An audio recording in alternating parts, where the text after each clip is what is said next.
Welcome everybody, I'm Lo and this is To Feed a Mockingbird, and today we're gonna settle a debate. So, what we're gonna cook today is a typical Romanian dish called sarmale. It actually has Turkish origin, but more about that later, but it's one of the national dishes in Romania. It's basically cabbage rolls filled with meat and rice. Usually it's Savoy cabbage.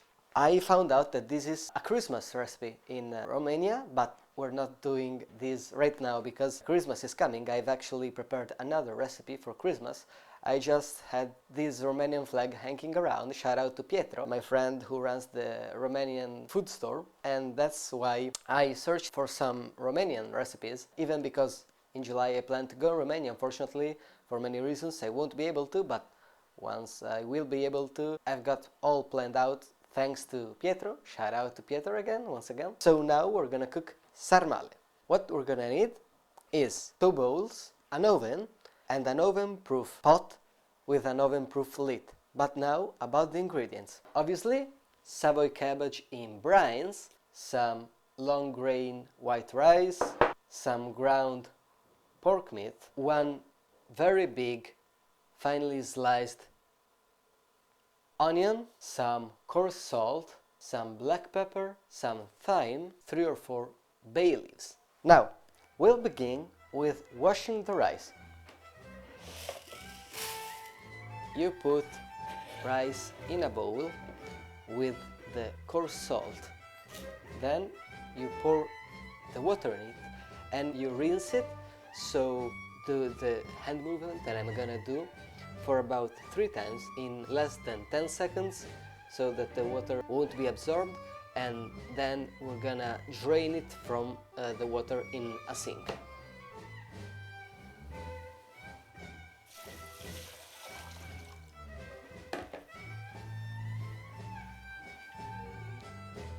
Drain it.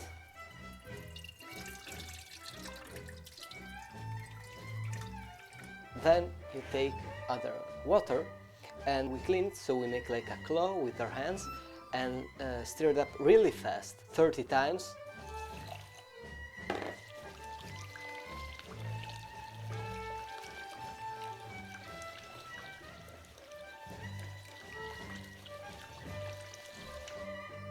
Now we drain it again and then we rinse it again.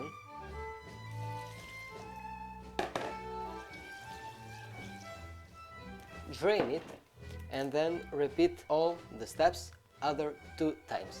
Once done this, we'll let the rice be for now and we'll start to divide our cabbage leaves. You need to leave 2 of them apart. I've got 2 of them apart right here, so not all of them, but beside 2 of them you divide them 1 by 1.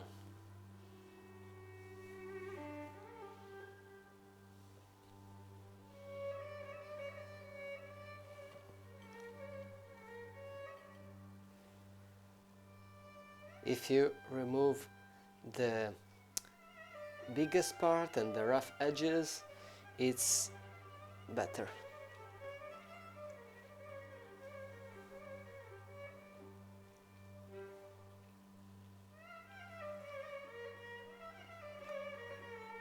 It may take a while. If you bought them like this, it's not gonna take a while time-wise, but definitely space-wise, you know, like it will take a lot of room, so yeah, that's to take into consideration.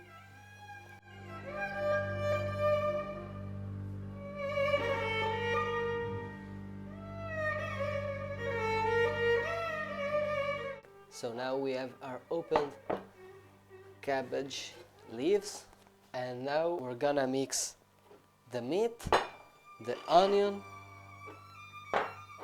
the thyme, the rice, and 100 milliliters of water.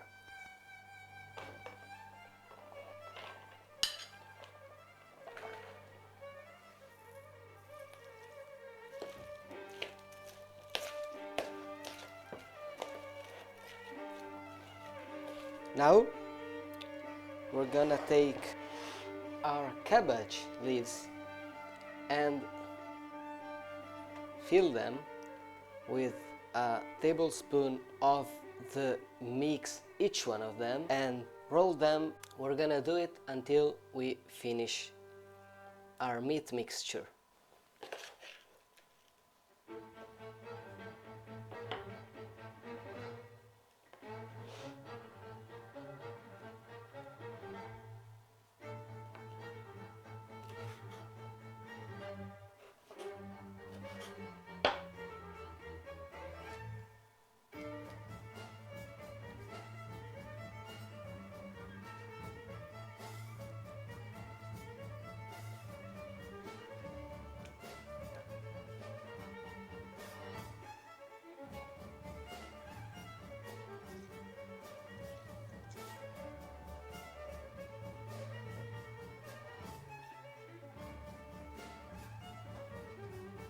So, now that the meat mixture is finished, we just take what's left of the cabbage and cut it julienne, small slices.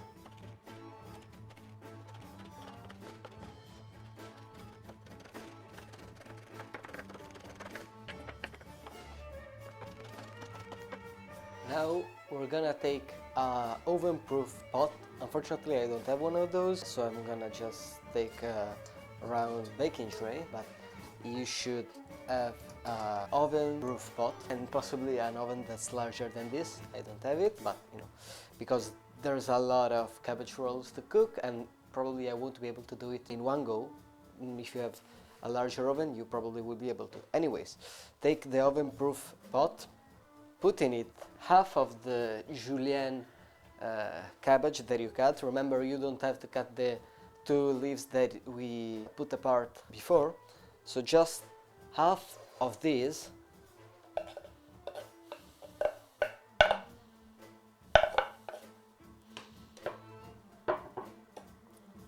And spread it around with half of the black pepper.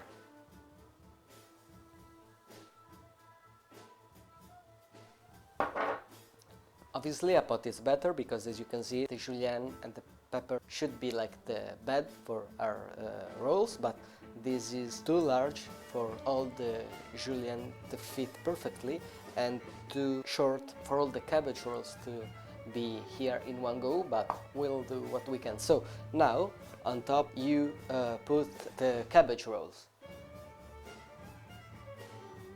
near to each other.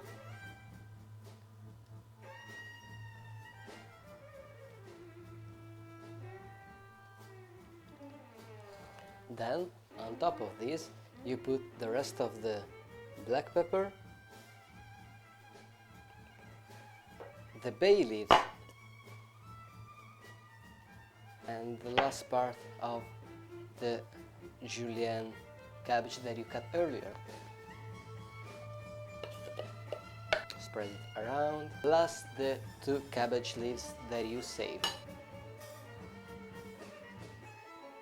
And it should look something like this. Now you're gonna put on top of it boiling water and the lid. Unfortunately, since I don't have a lid, I will just use another baking tray on top of it when it's in the oven, but you should use a lid. So a bit of boiling water just to cover it up.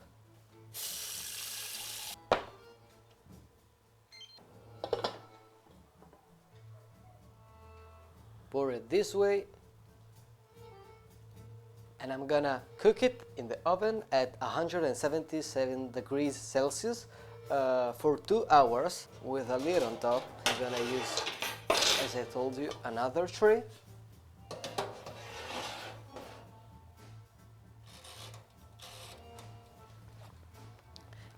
So yeah, don't mind the cutting board. My baking tray, it's a little bit too big for this oven, but it's the smallest that I could get, so this ensures that the oven remains properly closed. We're gonna catch up in 2 hours. Now that the rolls have been cooked for 2 hours, you remove the lid. You put a bit of water in it again because it's probably evaporated from before. You can put a little bit less than what you put before. This time it doesn't necessarily have to cover it up, just to be there in case it's evaporated. Then, without the lid, you put it back in the oven and let it cook for the last 30 to 45 minutes. So, now the sarmale should be ready. Here they are. So you eat it with cutlery, with your fork in your non-dominant hand to keep it still and bring it to your mouth, and your knife in your dominant hand to cut it. So,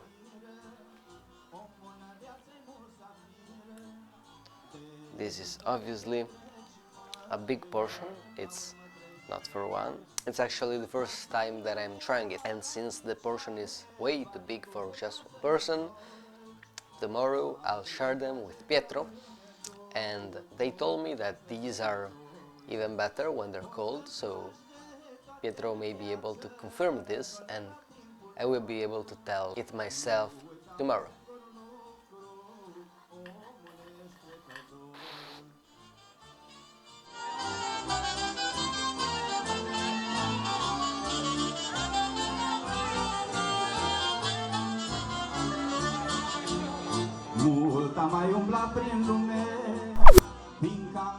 Oh, I forgot. Yeah. You see, we forgot one main ingredient, which is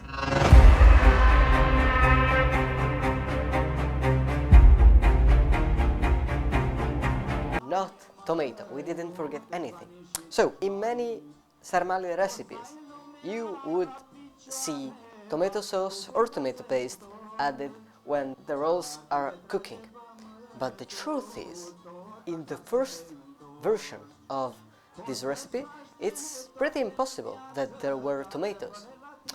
Because, as I told you before, sarmale is a Turkish recipe. The Ottoman Turks invaded and conquered in 1453 what remained of Roman Empire. So I'm talking about Eastern Roman Empire, of course, when they conquered Constantinople, now known as Istanbul. And Romania at that time was a province of the Roman Empire. What does it mean? It means that Turks brought sarmale in Romania because of a colonization, an invasion. And in 1492, the first, even if they were obviously not intended that way, expedition for the American continent began. And so in that time, the Europeans were discovering tomatoes in Middle and South America. I think that the first historical sources claim the first time that was brought into Europe was around 1521. In the meantime, for the teeth's end, you can't actually put tomato sauce and tomato paste in an original sarmale recipe. And that's not to say that you shouldn't. I saw a lot of people out there fighting, you know.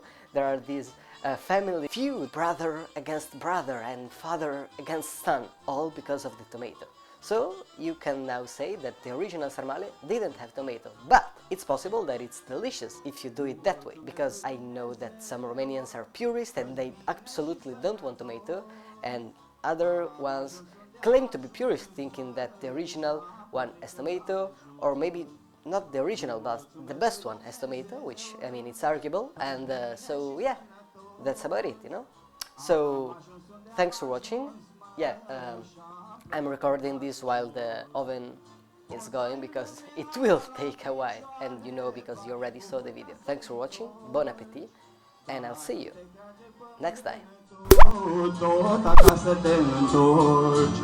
Poți să-ți faci de toate în viață, dar fără la tine